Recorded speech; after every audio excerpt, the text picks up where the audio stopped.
Okay, we are live. Good morning or good evening. That's to those of you who are in, I guess, the Americas. Uh, yeah, but I'm in Norway. It's early Monday morning, another week, and I hope you're all doing fine.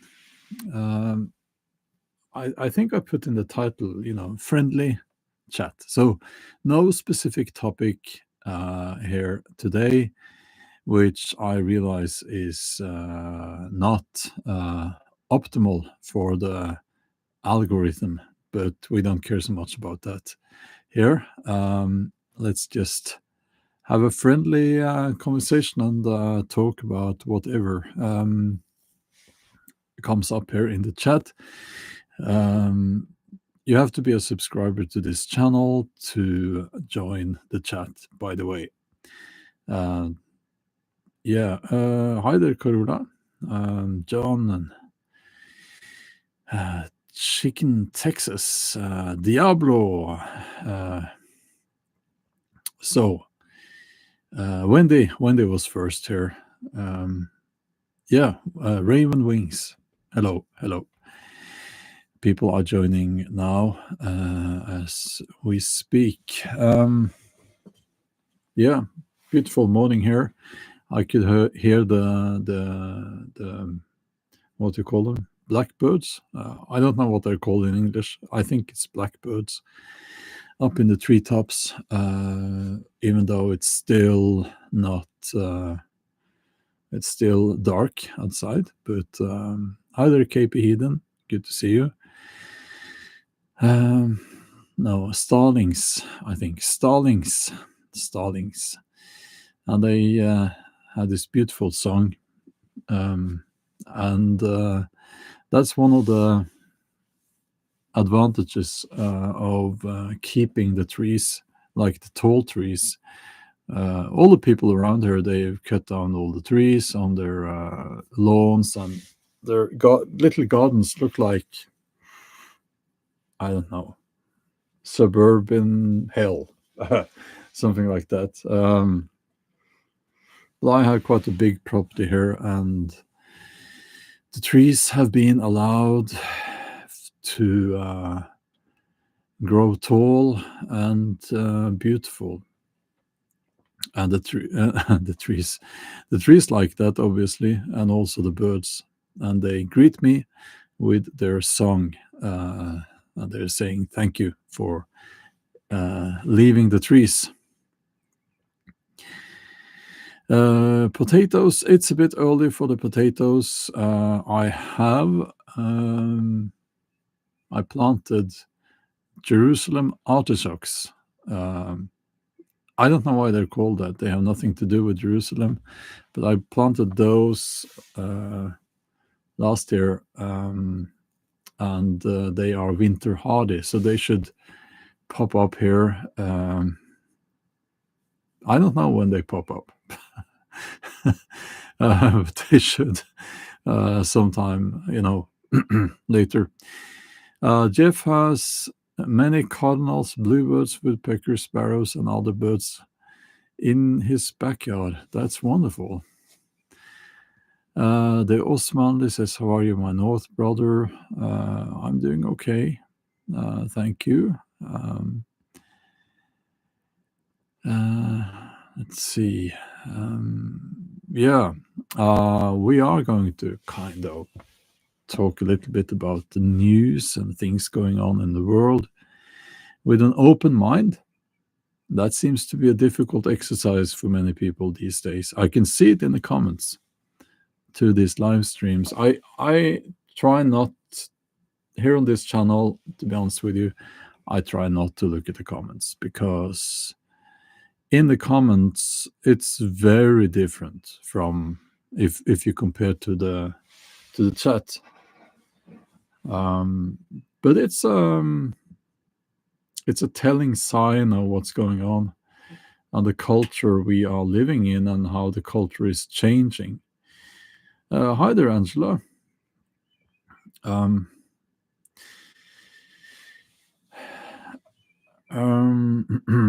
Let's see.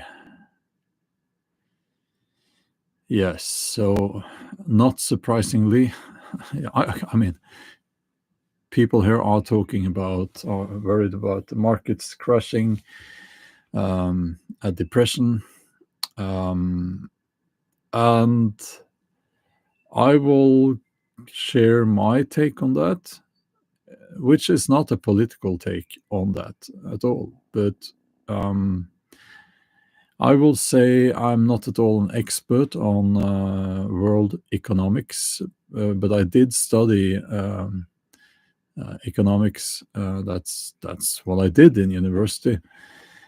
So it's I must say I'm surprised. I'm disappointed with myself. Should have seen this coming, but I didn't. By the way, you can tell now I'm top model here on my cup. I need to remember to be very clear about what I talk about, because some people are not watching; they're just listening. And this is my cup, and it's a top model cup that my daughter had when she was little. Yes. I also have, of course, my The Walking Dead cup, because when I watched that show before it kind of wasn't that interesting anymore, I was a big fan of Daryl Dixon with his crossbow and all of that. So yeah, I have a cup with Daryl Dixon on it, and I also have a dad joke. We love your dad jokes. I was given that cup, by the way. But now today I am your top model. That's me.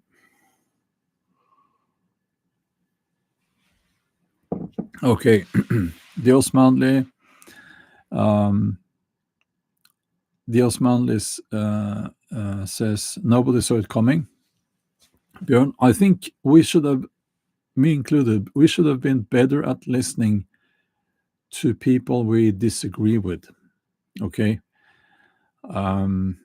that's I critique myself on that. Okay, and you're saying we need your advice to survive the famine coming soon.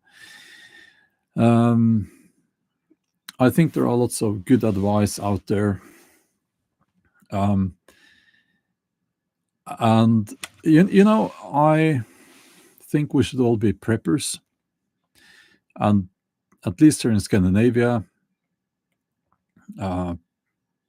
probably in Germany and many other countries as well, the government is basically telling you to prep, and you should.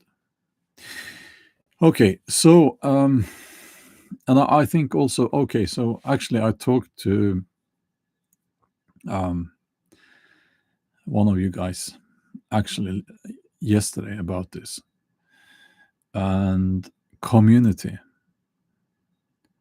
is essential moving forward. Community, meeting people, having friends that you can trust, that you can rely on, because if things get difficult, which they probably will, even more difficult, it's much easier if you have people. You need people. Okay, so this has to do with the tariffs, which are part of a bigger picture, and you have trade wars, and you have investors leaving the USA. So that's not a good thing. And I think that what's his name, the chief economist behind what they might be trying to do in the USA now is to de-evaluate, well, not de-evaluate, but decrease the value of the dollar, the US dollar. And if that happens, which it likely will to some extent, following economic theory, then it will, the theory is that it could even out the tariffs that other countries put on, how how should I explain this? Well, if the value of the dollar decreases, it will even out the negative consequences for the USA with the tariffs. That's the idea. I don't think that's going to happen.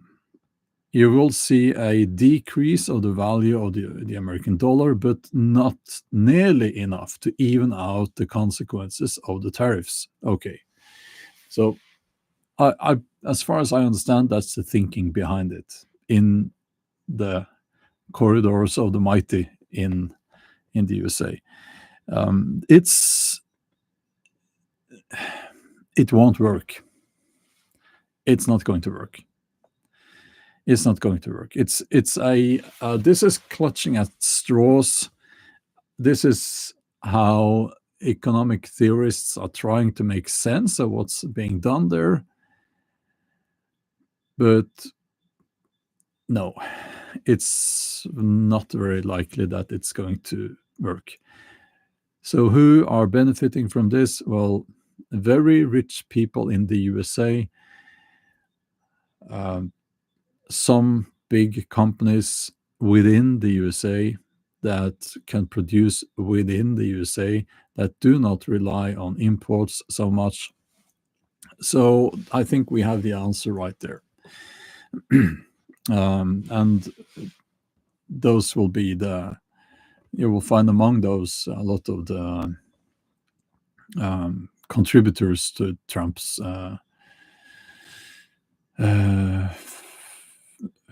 campaign. So, yeah, Schrödinger's Gaffney says it's a win-win for the USA. I kind of disagree there, but what could happen is that we see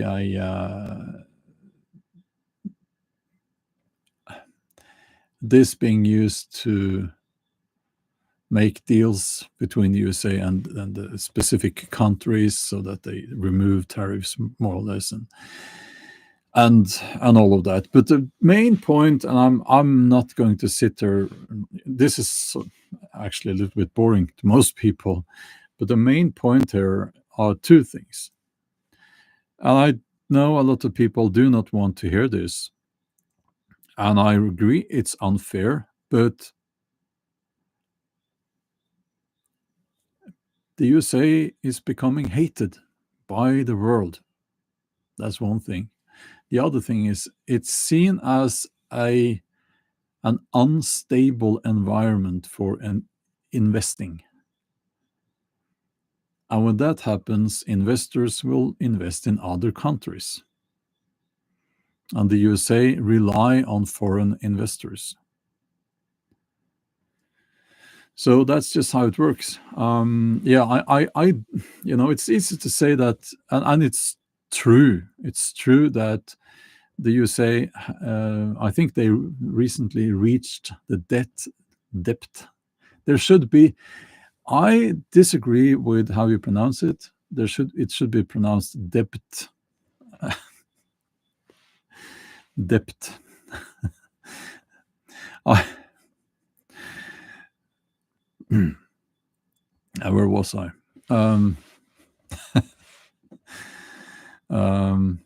The debt.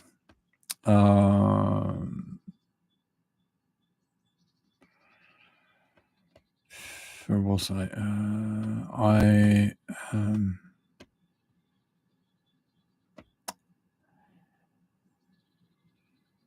Yeah, okay, I forgot. I completely lost my train of thought there. But basically, investors will be leaving any market that is seen as unstable. You want a boring, especially in big economies like the USA, you want a boring, stable government. That's good for the economy. No surprises. Because then the investors will know what they have to deal with. Now, I personally believe that there is quite a lot of ideology behind decisions in the USA. which I also think is not wise, but we will see. Now, I'll just add something to the discussion about tariffs here. Norway has, on some specific goods, a policy of using tariffs to protect Norwegian farmers. So they have like 200%, 700%, something like that on specific cheeses and stuff like that. And it's done, I mean, this is done to make it very difficult for businesses here to import cheese, for instance, from other countries, because we know this is the effect of that. Because, like if you have, let's say, goat's cheese or things like that, it's typically Norwegian, they can't compete. The farmers here can't compete with the big industrial farmers in continental Europe, for instance. So that's how they do it. That's how they do it. But anyway, I think the ones who will suffer here, and they will suffer for a long time, because we are probably going into recession very soon, and it will last.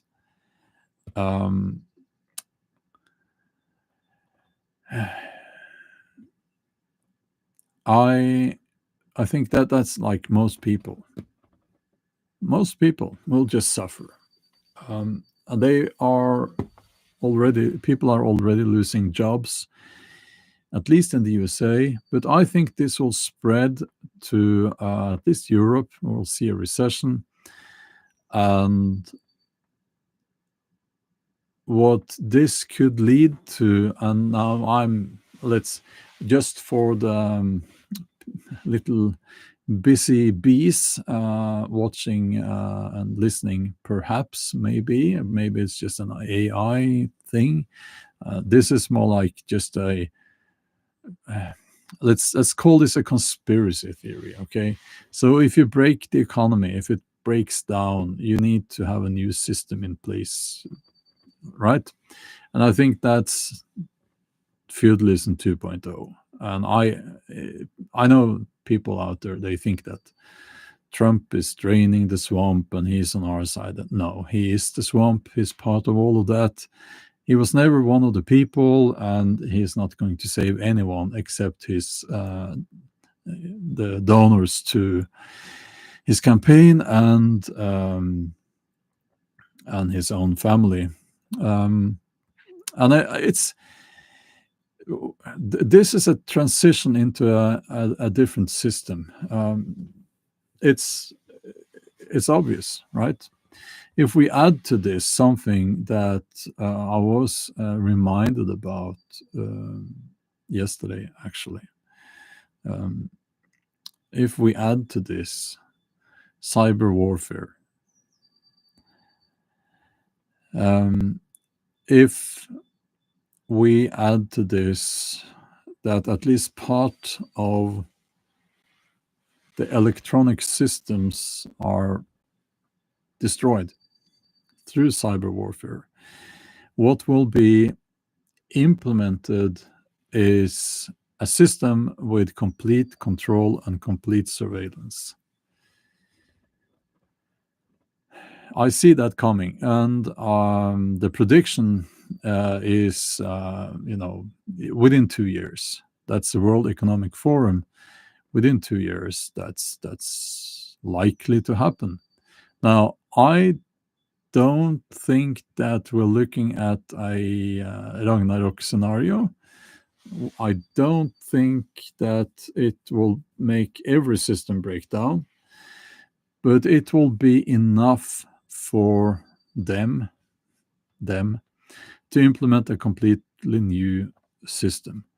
Well, not new, but a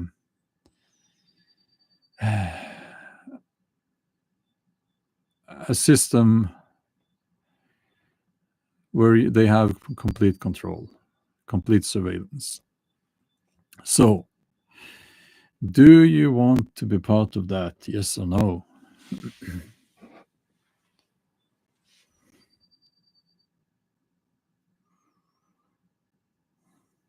Renee, how do you pay for subscription? I don't.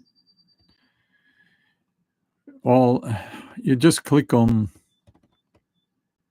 that option under the video live stream, I think. Ian says you don't have a choice.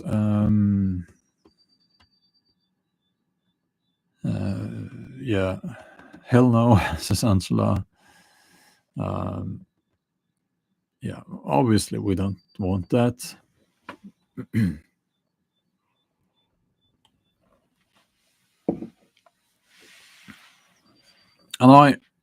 I think I think that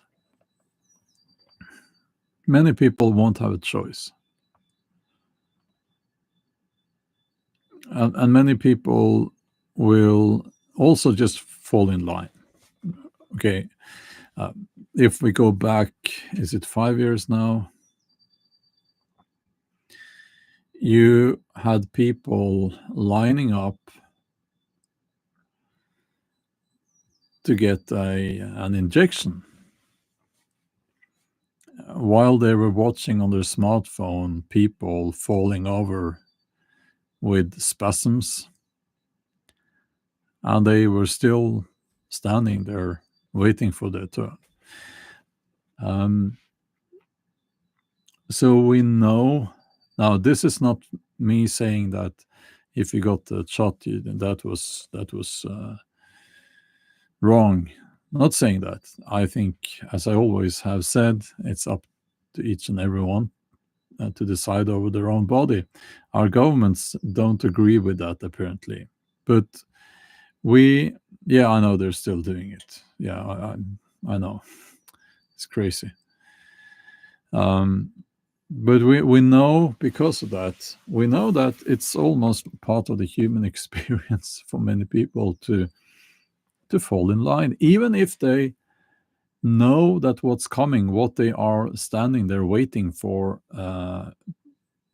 obediently, is not going to be good for them. But it's better. Most people, they seem to view it as easier and more convenient and a better option to just do as they're told instead of rebelling.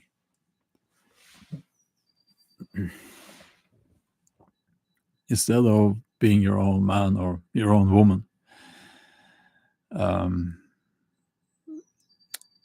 And yeah, Marga, yeah, I know. It's insane that, in my impression, is that the same people who came to my main channel during the whole big cough thing, the same people who were like supporting me, watching my videos and so on back then, because I said I didn't get the shot. I'm not going to do that. The same people are now hardcore MAGA. Hardcore MAGA. And they view Trump as the savior. Now, who was this guy who was talking about warp speed project, no, Operation Warp Speed? Operation Warp Speed. That was Trump. You can't find anyone, I think, who is a bigger supporter and a bigger fan of the mRNA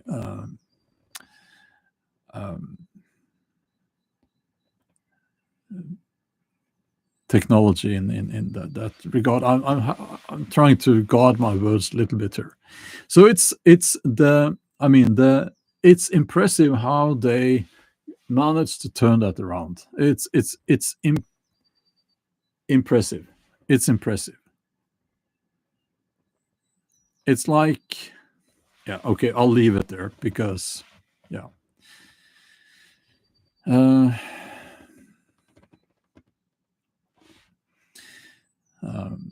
Schrodinger's Gaffney, that was in the early days before the info got out. I kind of disagree, but maybe if you were just consuming mainstream media, watching, the typical idiotic talking heads like this Shapiro guy and people like that. Yeah. Because they were all very much on board with the injection. I noticed that, and I got a lot of criticism because I was trying at that point in the early days. I was trying to point at actual research that had been done on that.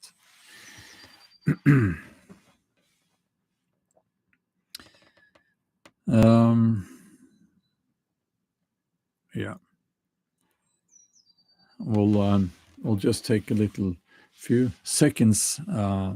Some people didn't like that so much.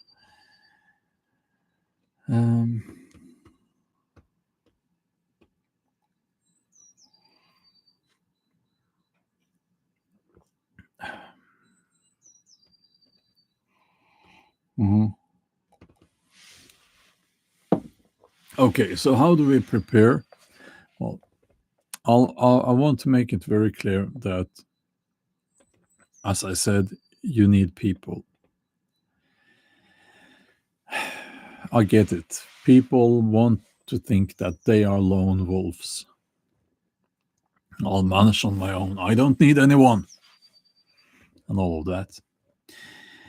That's easy to say when you are spending hours every day looking at your smartphone and having sort of a mock social interaction through a smartphone. But people need to realize that a cyber warfare attack, the result might be that you won't be able to use a smartphone. You won't have your smartphone. There's nothing there, okay? And then it becomes a lot more difficult to tell yourself that, I'm a lone wolf. I don't need anyone. Guess what? Most people are not lone wolves. They think they are. Put your smartphone in your drawer and leave it there for a week. Then, after that, ask yourself, am I a lone wolf? Am I a lone wolf? Probably not. I'm not. Because I've been in situations where I've been alone for days and days and days, and you need people. Now, what if you get sick? What if you get depressed? Statistically, I think, like most people, will suffer from a serious mental illness during their life.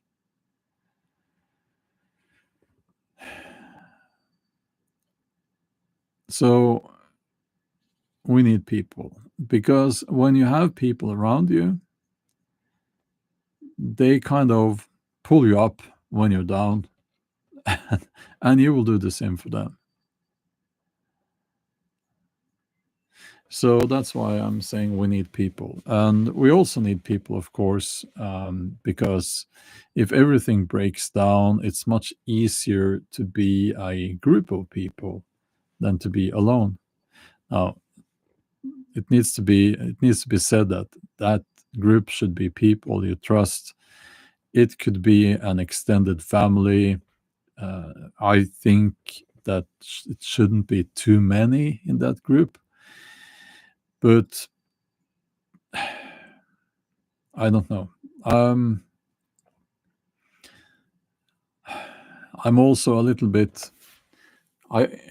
skeptical towards the idea of being with like-minded people.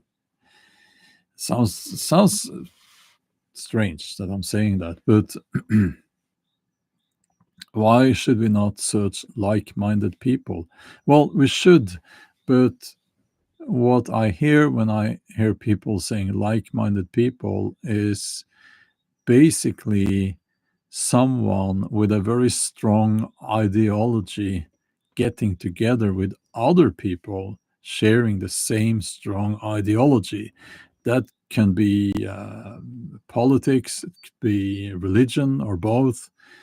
And what seems to happen in those groups is that they become quite extreme and they kind of lose touch with reality.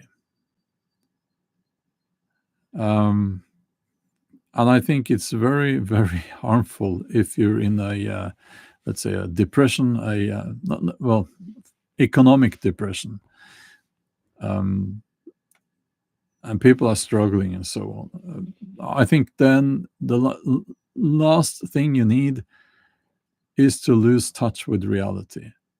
So we need within our group someone who can ask questions that are inconvenient and unpleasant.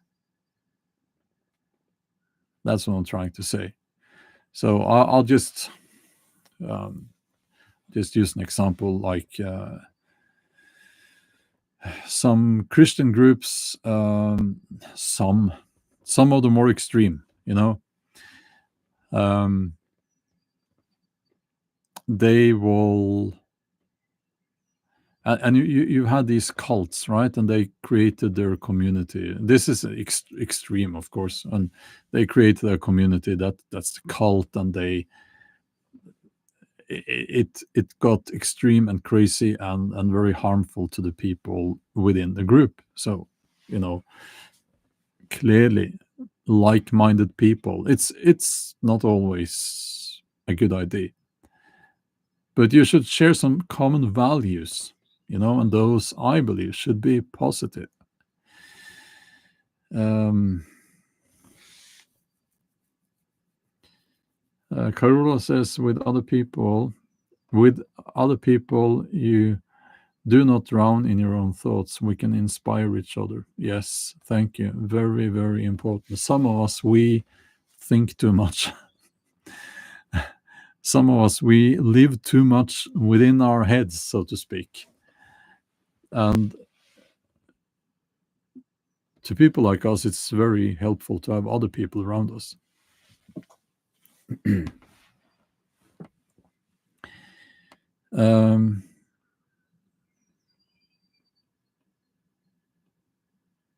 Oh, the Osmanli, thank you. I'm so glad to hear that.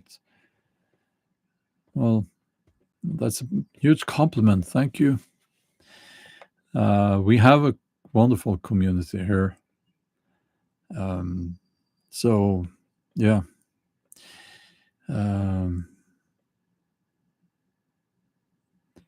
Let's see.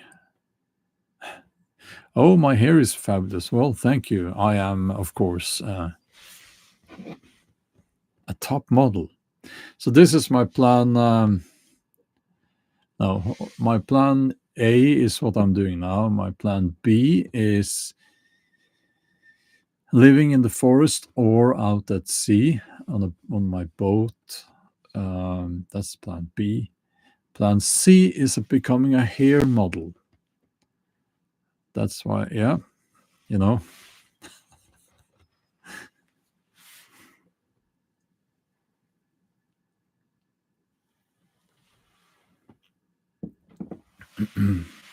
The boat is on the water now. Thank you for asking. New World Order. It's on the water now, and I've actually gotten my son and his friends to. My son is old enough now to use the boat, and I said that if you're going to go out with your friends, then I want you to scrub the deck and and so on. And yeah, they are great kids, and yes. Um,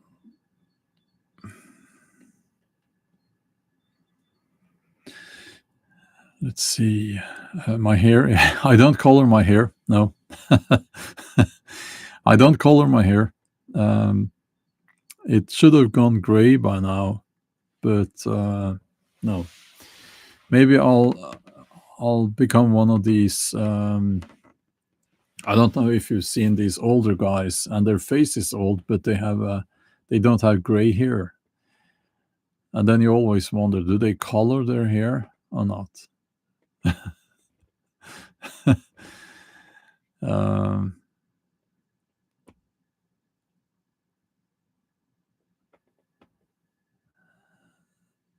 uh, Father, no, I don't know what those are. Are those chilies? Are those chilies? Um, it's difficult to grow chilies here. Well, you can do it inside, I guess. Okay. Yes, Laura, I did go camping this weekend. Chili peppers, yes. Okay. Yeah. Well, um,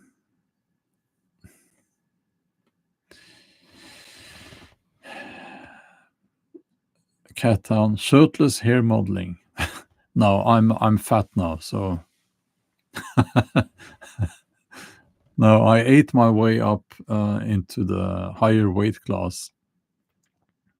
Because so I'm no shirtless modeling. No. um, yeah, but anyway. uh, Stress test is asking, have you ever done a video about my diet as an athlete? Well, no, because it would shock some people. And I've learned that when you try to tell people, this is what I've done to reach these results, so many people will then write in the comments, oh, you shouldn't do that, you should do this instead, and so on. I can literally post a video of me competing in the nationals in powerlifting, and you will have people critiquing my technique there. It's quite insane. Like posting a video of my lifts in a national competition and winning that competition, and you will have people critiquing my technique. So, um,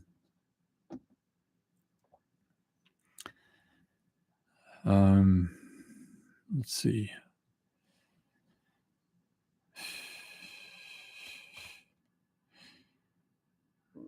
Yeah. Well, I'm just scrolling up a little bit. The furthest I've ever sailed, I bought a boat in the Mediterranean, and I sailed it out through the Gibraltar Strait and around Portugal, around Spain, up through the English Channel and up to Norway.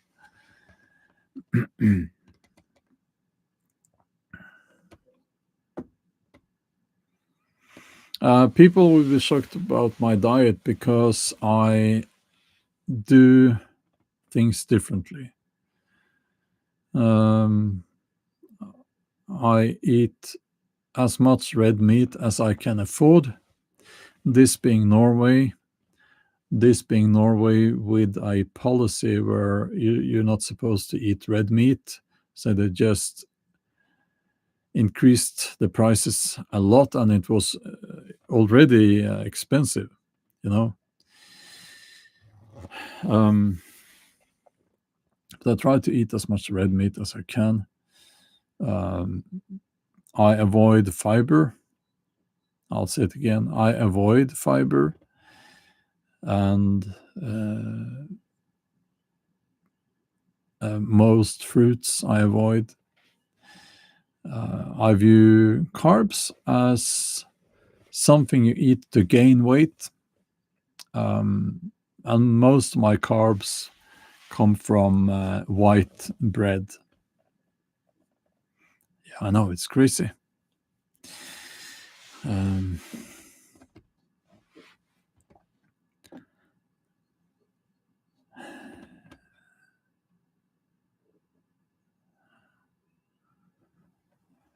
uh, yeah, well, chicken, red meat, there's a difference there when it comes to how it affects your hormones, specifically your testosterone. Um, yeah, I will be adding some deep green leaf vegetables now, so I'm starting to do that. But the vegetables I eat I try to only buy what in English is called organic. Um, so yeah, white bread. No, it's not Carola. It's not healthy, but it's not unhealthy either. Um, it's to basically, in my case, it's the only kind of carb I can tolerate. So yeah. Um, yeah, I do eat some fish as well. Not very much. Okay. Um,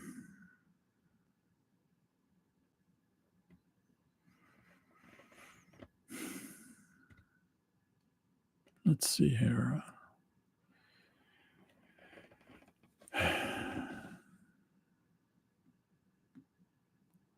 Yeah, I think exactly there, as Francisca, as you are writing there, everybody is different.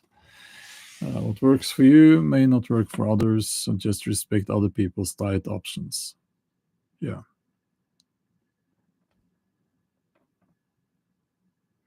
Dios Mandle says, how about if we make our survival community? How about if we make our survival community? Uh, and just in case something happens, we can support each other morally. Yes. Having an online community is essential and important and supportive. I think also we need to meet people need to meet in person. And I'm not going to keep this a secret, but I'm thinking of options of having a meeting place or several meeting places. So if something happens, like if you can't communicate through your phone, through platforms like this, if everything goes sideways, you can pack your backpack and go to that meeting place, pitch your tent there, and eventually more people from the community will join. And I don't think that the elites necessarily will then round up people, and I don't think that's, well, you never know, but I tend to think that those who are ready to step outside of the system, they will just step outside of the system. And I don't think it's viable or interesting to anyone in charge to deal with those people. Like they will just, okay, they won't care. I don't think they will care. Um, let's see here.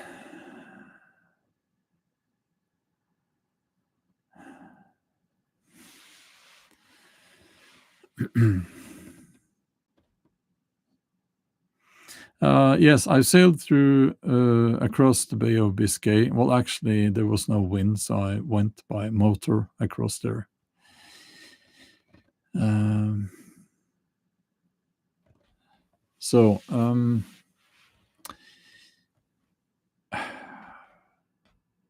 I think, yeah, okay. So meeting in person is going to might. I mean, it's a big advantage if you have a meeting place. If a community has a meeting place, I think you have that security that if everything goes, as I said, sideways, you have that meeting place.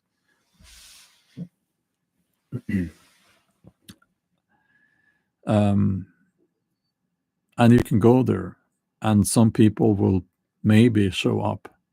Maybe it will take days. Maybe you arrive there and nobody's there. You will be scared, maybe depressed, but if you have kind of an arrangement with the community that we meet at that spot there, some of the people in the community will likely go there. So that's my idea. And of course, I'm in Norway, and the borders will be closed.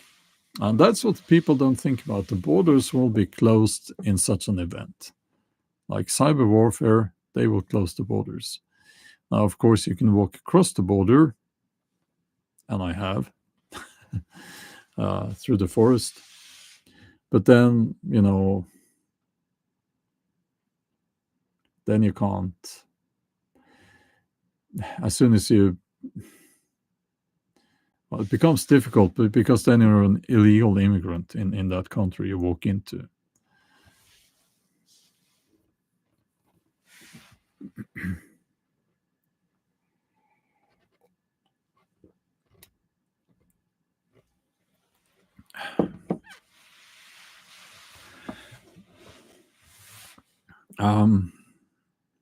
Now,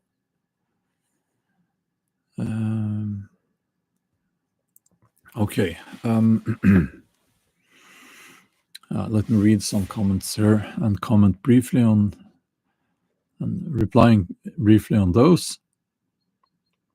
Francesca says, stepping out of the system, I'm on my way little by little, but the criticism of other people for not doing what you are supposed to is hard to take. Yeah, I know it is, but I think, it's worth it. Maureen says, things seem surreal. Glad I found you during COVID. You got me outside in the woods. I can't begin to imagine war. It's amazing to be online with our European brothers and sisters. Yes, and wonderful, and thank you. And there are also lots of Americans here, Canadians, Australians, people from Russia. We have people from all over the world here.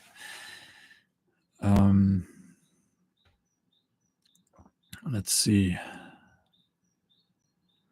And Cat Town is asking, is there talk of war with Russia there? Yes. And this is what scares me.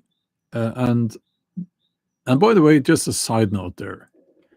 I will say that I'm scared. I will say that this makes me scared and so on. Because I'm honest. It's not like I'm shaking with fear. But I know that there are people out there who are like, oh, I'm not afraid of anything and all of that. And those people are liars, because we all have fear, and we should. Doesn't mean that we should not do what we need to do. But anyway, yes, there is a lot of talk about war with Russia, and we are seeing here in Norway, and I believe in many other European countries, proper old-fashioned propaganda. Social media, TV, even TV entertainment shows, propaganda to get people to join the military. Now, of course, you have mandatory conscription in Norway, but not everyone. I mean, there are too many people um, for to fill the recruit spots, so to speak. But these politicians are already saying things like, "Oh, everyone should serve in the military, everyone," and it's such a positive and good thing to do for your country. And I think it's disgusting. It disgusts me so much. First of all, your state doesn't own you. And when you're in the military, mandatory conscription, it means that the state owns you. If they want you to walk into a hail of bullets, you have to do that. So, yeah. But yes, there's a lot of propaganda. And one of the wisest things I've ever heard about situations that we call, a proper crisis, or a SHTF scenario. One of the wisest things I think was I think that YouTube channel still exists, Viking Preparedness. He's like a hardcore, uh, hardcore Christian, American Christian. It's the so I probably disagree with him with a lot of stuff, but he said something which in one of his videos, and yes, I watch videos many different people from many different people to get a wide range of opinions and so on. But he said, in an SHTF scenario, your most likely enemy will be your own government. Let that sink in. I think it's very true. Yeah, stress test. I know, not exactly mainstream Christianity. I was thinking about a word, but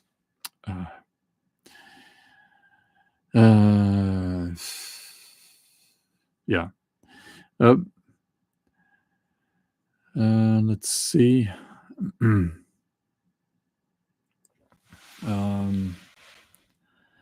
But he posted a few days ago. Okay. I actually, it doesn't.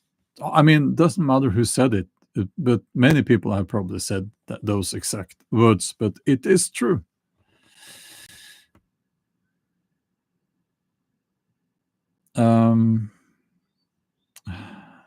Let's see. Don't get hung up in the Christian thing. That was not the point here, please. Someone said it. Okay. In an SHTF scenario, your most likely enemy will be your own government. Someone said that. Probably several people have said that.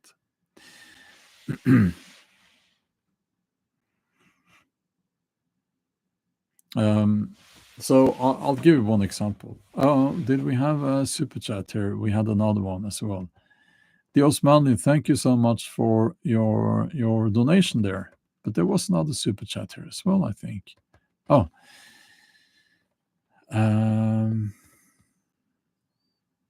AGP, thank you so much for your donation.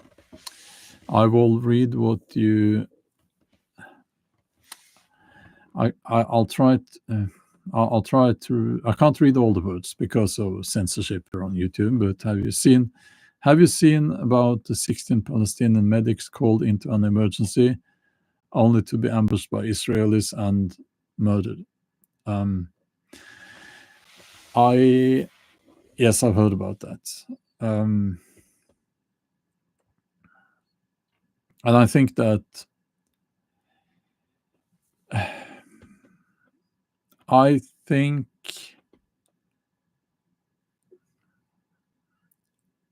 it's at this point being supportive of what Israel is doing is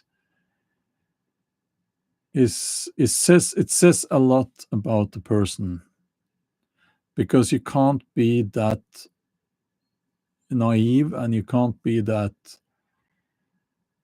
ignorant. And I've called the Hamas leaders devils. I will call them devils again. I just did.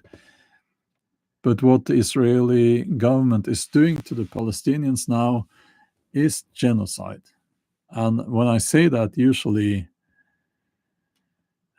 the internet connection mysteriously disconnects. Let's see what happens.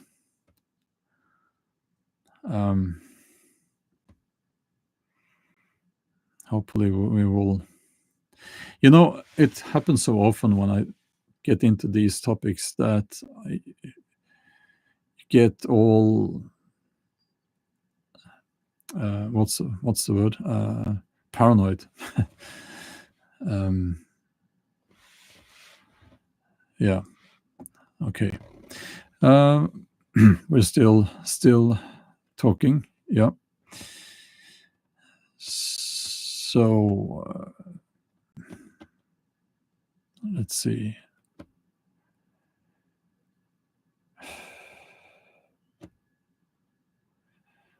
Okay, I'm still here. Yeah.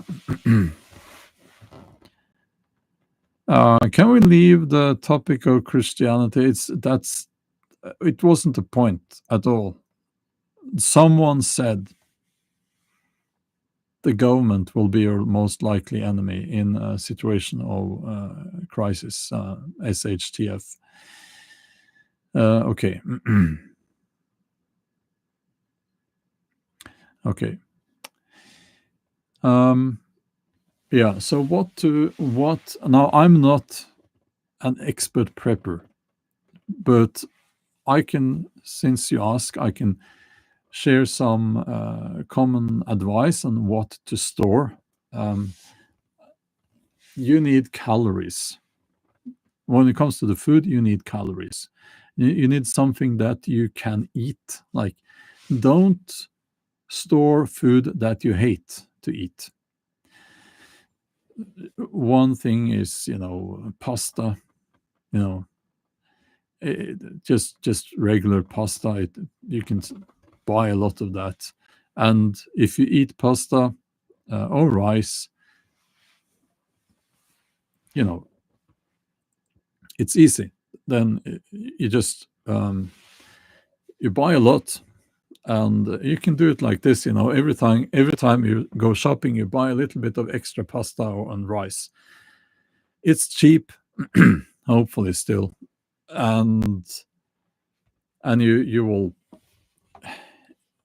have a lot of it after a month or two.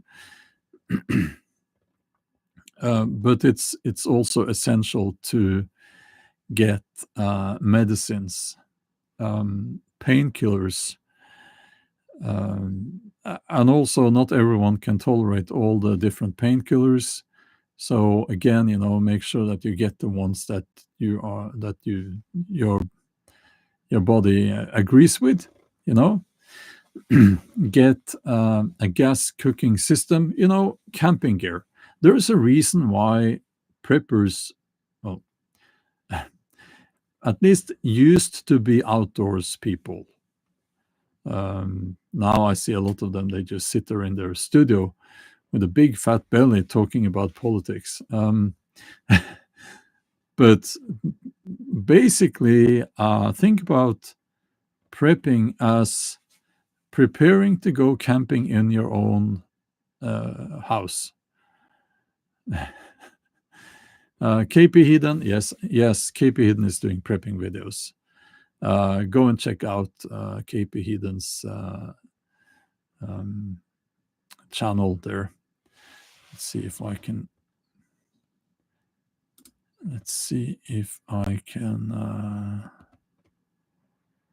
hold on. Pin message. Yes.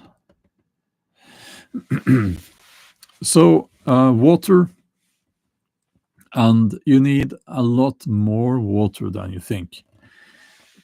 Of course, you don't have to wash, but most people prefer to be able to use some of the water to stay clean. uh, and buy plastic cans, just fill them up with water. You keep water, a lot of it, a lot of it. So let's see.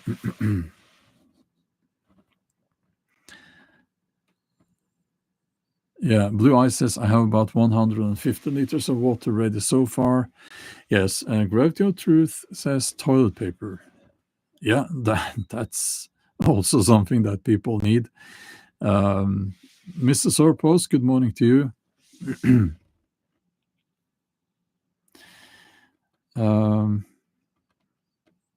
Let's see. Am I forgetting something here? Oh, yeah. Prepare for winter. Now, it depends on where you live, of course, but prepare for living in a house without heating. If you have a fireplace, that makes it easier, of course. But if you don't, you should have sleeping bags, warm sleeping bags. You should have blankets. You should have warm jackets.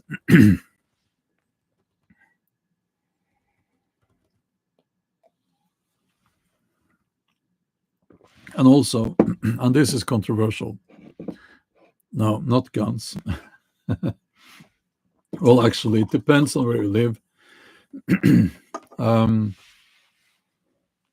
You need guns for two. Maybe you need guns. Okay, you need guns if you can hunt, and you need guns if you live in an area that would be unsafe to get out of. Excuse me, something in my eye. It would be unsafe to get out of that area if the shit hits the fan. Okay, so yeah, and I think it's extremely unwise to be public about if you have guns or not, what kind of arms you have. I think that's not wise. I think that should be not talked about. That's just my opinion. And also, and that was not the controversial part. The controversial part is this: get ready, prepare yourself to move. Prepare yourself for the scenario where you will be forced to leave your home. Okay. So you should have a good backpack that you should go hiking with. You should be training for hiking. You should have stuff in your backpack, the stuff that you would carry with you. Because in the prepping community, there's a big debate. And there's one idea is that you should be a survivalist and you just roam around and you don't need anyone and you're the tough guy out in the woods and all of that. It's unrealistic. Okay.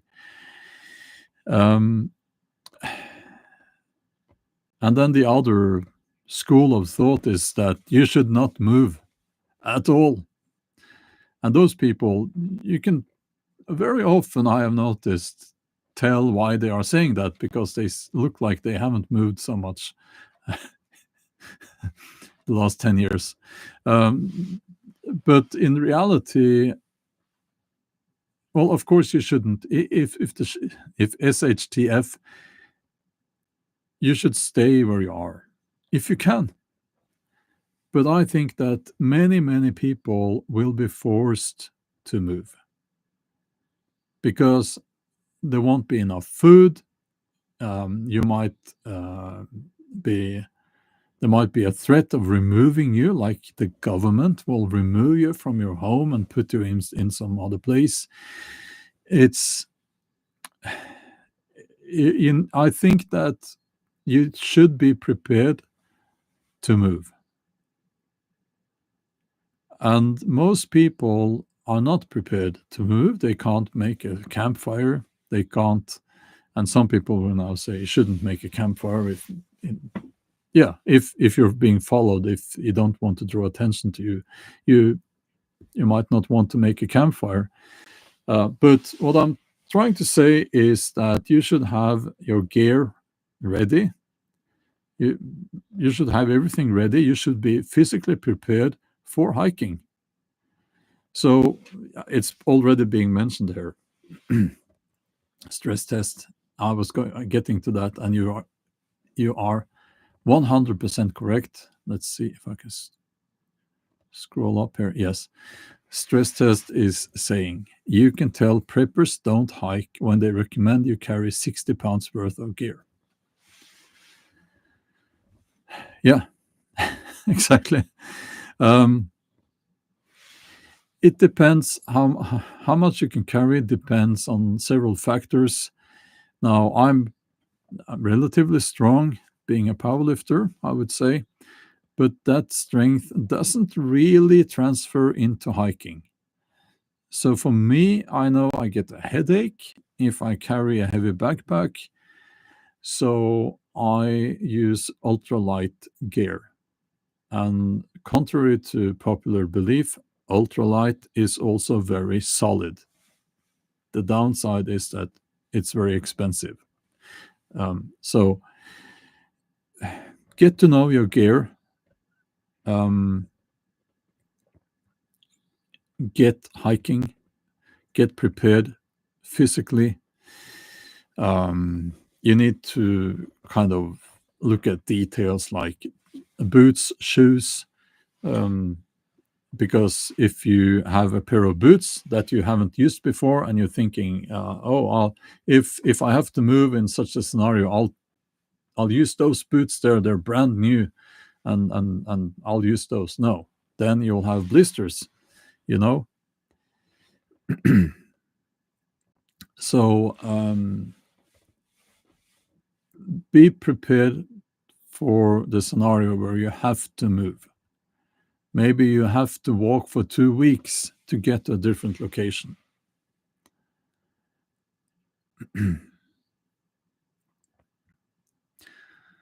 Um, so let's see here.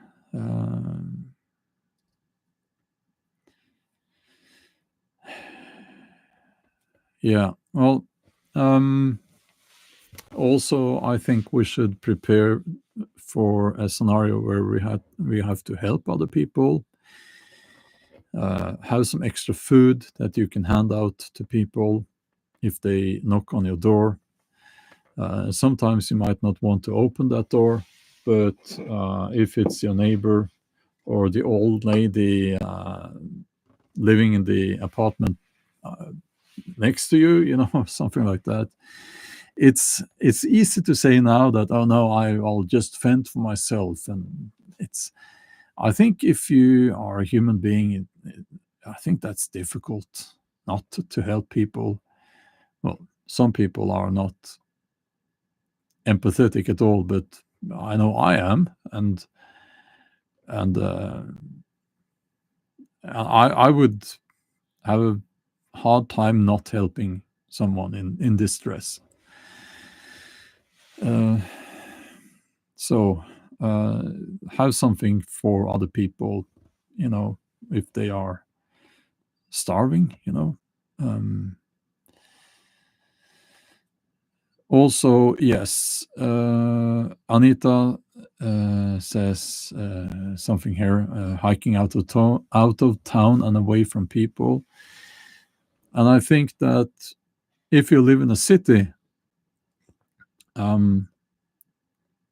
that's the worst place to be. If SHTF, if it goes properly sideways, that's not where you want to be.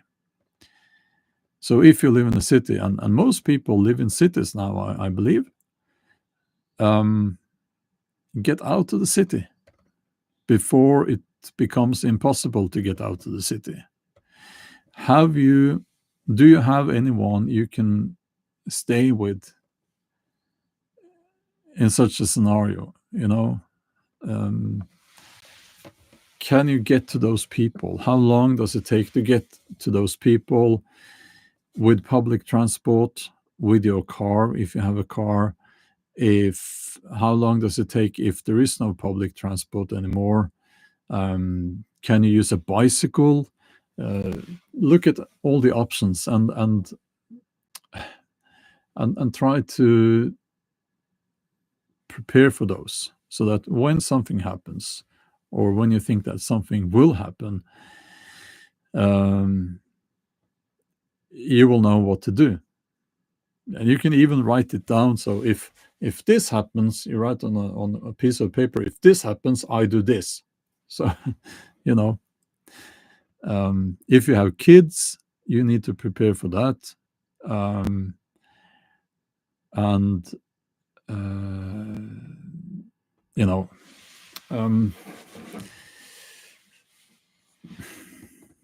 I think both the fat guy sitting there with 100 guns, and also the tough survivalist guy out in the woods, both are unrealistic. And I think both will perish in a crisis.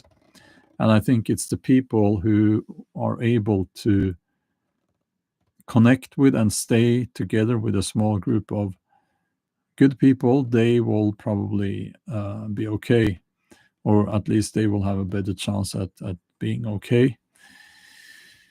Yeah, I can't obviously list all the scenarios here, and I think 99% of us, or maybe 100% of us, we're all amateurs. We have never been in a situation like that before. So we can only guess, and we don't know how we will react. We don't know how the governments will react, and we don't know how our neighbor will react. We did get a sort of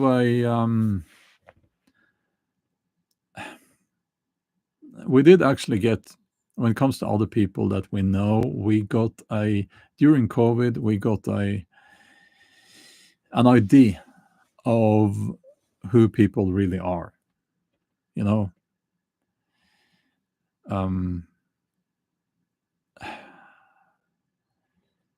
There were people reporting their neighbors because they had a birthday party.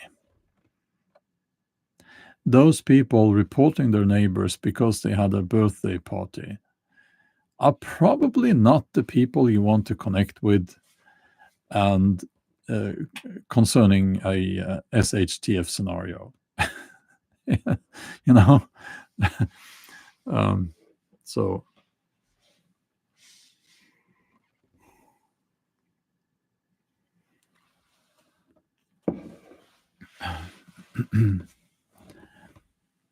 and there's a saying, we are always only 4 meals away from anarchy.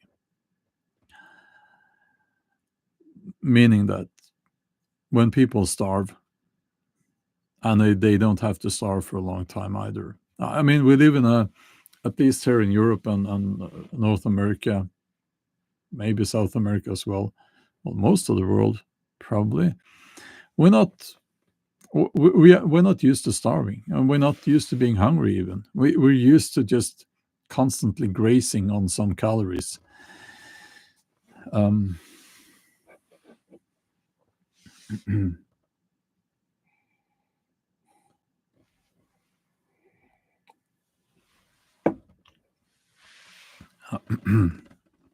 Let's see here.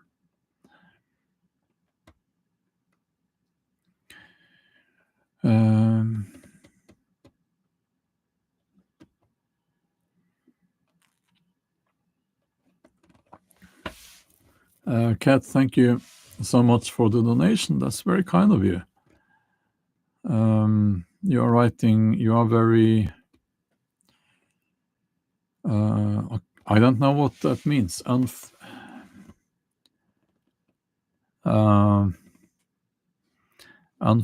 in a unfilieved.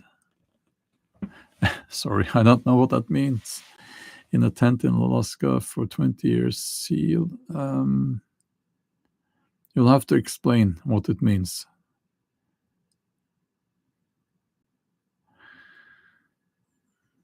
Hotep says people forget that our default state is poverty. Something to keep in mind. Yeah, that's true.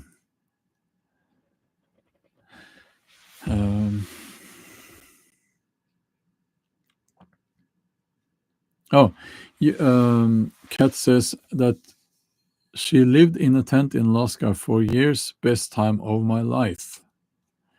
Yes. Well, yeah. I mean, you can live in a big lavabo.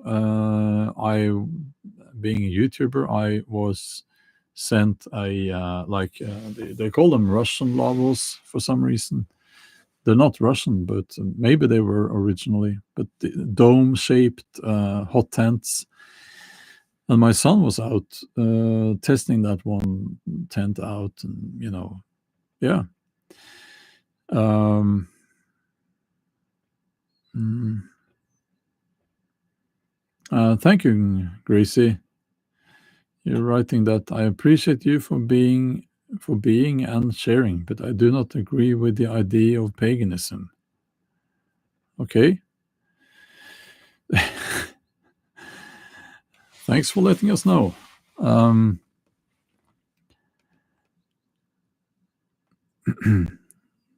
Let's see.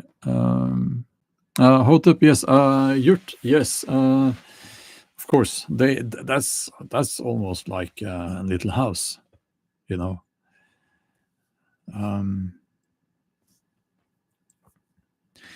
Yes.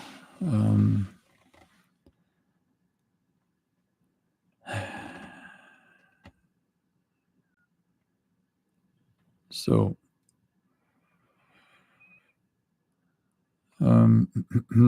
okay. Scotland, Muriel. You were speaking to a friend tonight whose family are in Scotland. Things are getting bad there. Yeah. I think the British Islands are in a bad place now. And I saw like this ranking of happiness or contentment, something like that, and the UK was, I think, second to the very bottom. And I think that the UK is mismanaged. It has been mismanaged for a long time, and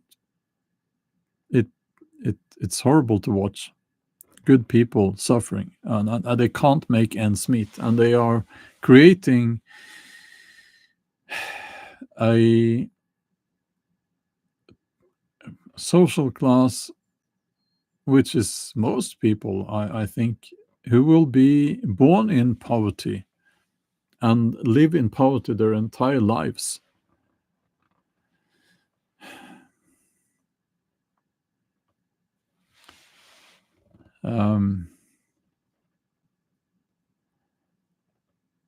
Let's see here.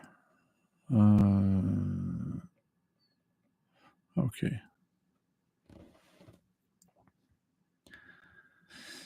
Yeah. So I mean, it's like happening all over.